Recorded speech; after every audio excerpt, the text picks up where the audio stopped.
Din cauza că am foarte multe clipuri cu această trotinetă, primesc și foarte multe întrebări despre ea. Ce autonomie are, cât prinde, cum ai montat cauciucurile, ce pipă ai și așa mai departe. Din păcate, eu nu am timp să fac o analiză a acestei trotinete cu fiecare dintre voi. După cum ați observat, în ultima vreme, abia dacă mai intru pe messengerul paginii de Facebook. Sau intru acolo și văd un pergament așa de mesaje necitite și nici nu știu la care să mă uit primul. De asta vreau să vă rog acum să postați toate întrebările astea pe care le aveți cu privire la ce autonomie, ce viteză, ce să-mi cumpăr, să le postați pe grupul pe care l-am făcut special. Este un grup cu numele meu. E imposibil să nu-l găsiți.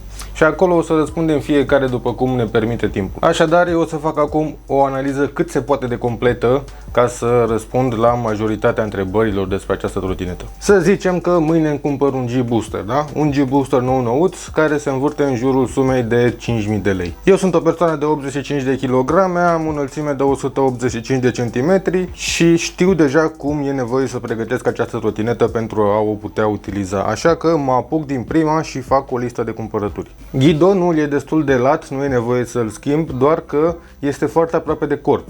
Iar pipa cu care vine această trotinetă este fixă și este cea mai mică pipă posibilă. Așa că primul lucru pe care îl cumpăr e o pipă reglabilă, care costă în jurul sumei de 100 de lei. Mai departe, la baza ghidonului este o problemă cunoscută de la început la acest model de trotinetă și anume sudura este prea slabă, iar bolțul din interior este prea scurt. Și atunci, la modelele noi s-a remediat această problemă. Barele de direcție au fost înlocuite cu unele care au un bolț mai lung în interior și țin mai bine. Doar că noi nu avem cum să verificăm asta. Putem doar să-l întrebăm pe seller dacă noi avem varianta nouă sau varianta veche și după aia eventual să-l și credem pe cuvânt. Iar dacă sellerul spune că nu am varianta nouă de bară de direcție, am opțiunea de a cumpăra o bară de direcție întărită pentru aproximativ 350 de lei sau să merg cu asta pe care o am și să am grijă să nu se rupă. Asta fiind spuse, abia acum încep adevăratele probleme ale acestei trotinete. Suspensiile, cauciucurile, aripile, frânele. Dacă am 85 de kg, mai pun și haine pe mine, mai iau și un rucsac plin în spate, ajung lejer la 95-100 de kg.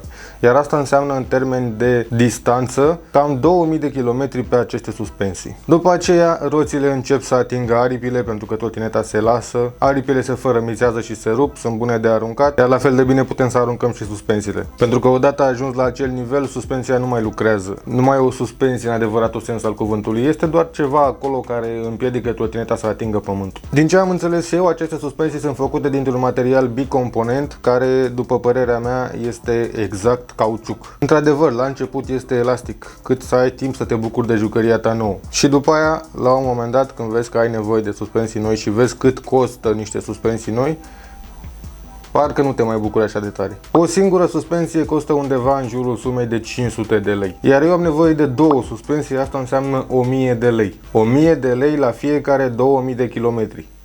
Deja îmi vine să dau retur. Ce aș putea să fac în schimb? Aș putea să-mi inventez singur o suspensie, cheltuind bani și pierzând timp și e posibil să reușesc, e posibil să rămân cu timpul pierdut. Dar să zicem că nu vreau să fac asta din moment ce dau 5000 de lei pe trotineta mea nouă. Și atunci ce fac? Dacă aș avea acum trotineta în fața mea, aș da o retur. Trecem mai departe. Aripile am zis deja că sunt inutile din cauza suspensiilor și atunci căutăm unele mai bune. Asta înseamnă să mai cheltuim undeva la 200 de lei. Atenție, găsesc aripă doar pe spate. Pe față nu există aripă mai bună. Ori fac asta, ori merg cu trotineta doar vara. Doar vara când nu plouă. Mai departe, frânele. Pentru că am zis că iau cea mai ieftină variantă de G-Booster, aceasta o să vină cu frâne mecanice. Absolut inutile. Personal era să fac minim 5 accidente din cauza că am avut frână mecanică pe spate la G-Boosterul meu. Așa că am două variante, iar în ambele frânele mecanice dispar din peisaj.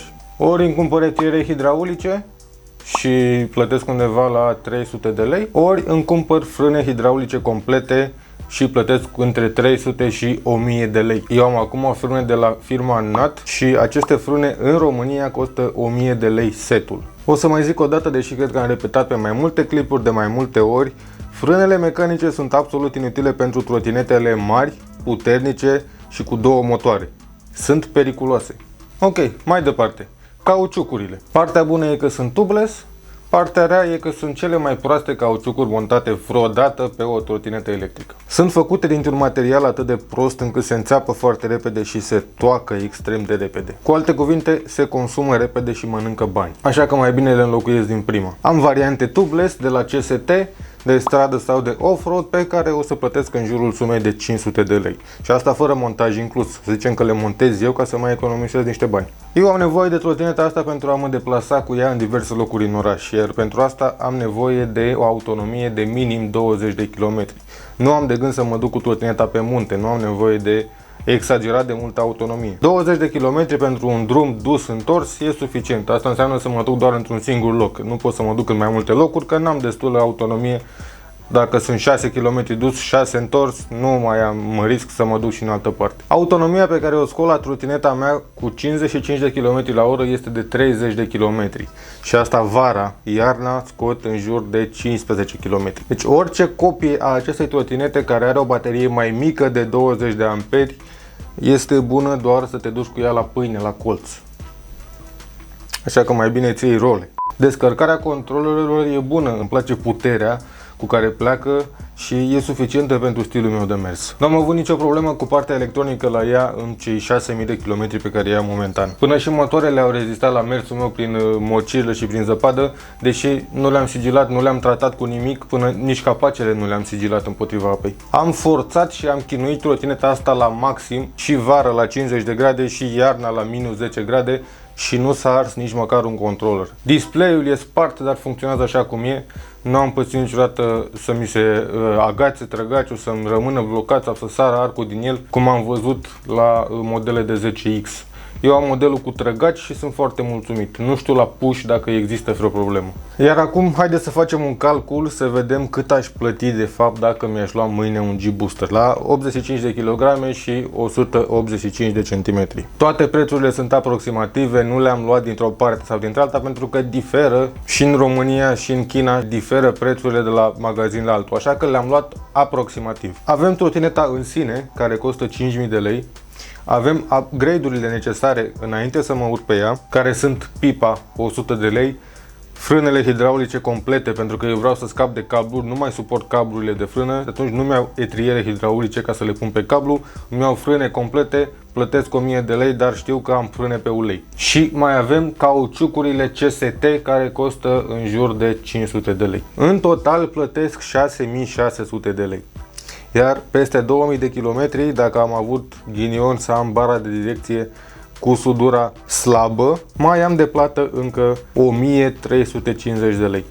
Adică bara de direcție și două suspensii. 2000 de kilometri eu îi fac într-un an. Asta înseamnă că în primul an de utilizare această trotinetă m-ar costa pe mine aproximativ 8950 de lei. Iar asta dacă merg cu ea doar vara când nu plouă, cum am menționat. Dacă ar fi să mai cumpăr și aripi pe spate, manșoane ergonomice, plăcuțe de frână, claxon și alte accesorii necesare, o să ajung la suma de 10.000 de lei. Și atunci ce fac?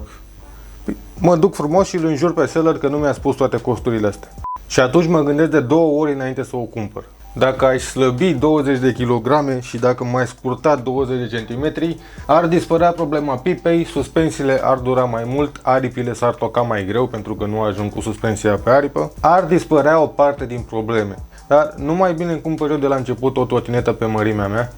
Exact aceleași calcule le-am făcut și când am ales piesele pentru stun. Din cauza asta i-am pus direct frâne hidraulice, cauciucuri CST de 11 inch, pipă reglabilă, suspensii pe elastomer, far cu claxon și discuri de 160 de mm. Pentru că oricum sunt necesare. De ce să plătesc niște piese nefolositoare pe o trotinetă ca să mai plătesc după aia și piesele care îmi trebuie mie de fapt pe trotineta mea? Mai bine plătesc trotineta cu piesele care îmi trebuie mie din prima, iar asta e valabil pentru orice model de trotinetă. Merge și testați trotinetele înainte pentru a vedea exact ce vi se potrivește. Acum eu sper că v-am răspuns pe cât posibil la toate întrebările legate de trotineta mea. Ea arată altfel acum nu pentru că am băgat bani în ea, ci pentru că m-am împăcat cu ideea că dacă eu nu fac piese pentru ea, nu o să mi le facă nimeni. Ăsta e designul meu, deci piesele astea nu se găsesc în comerț. Suspensiile, aripa, placa, întăritura de ghidon, mânerul, toate astea sunt foarte ieftine dacă le faci singur din materiale de bricolaj. Iar asta necesită timp și pasiune.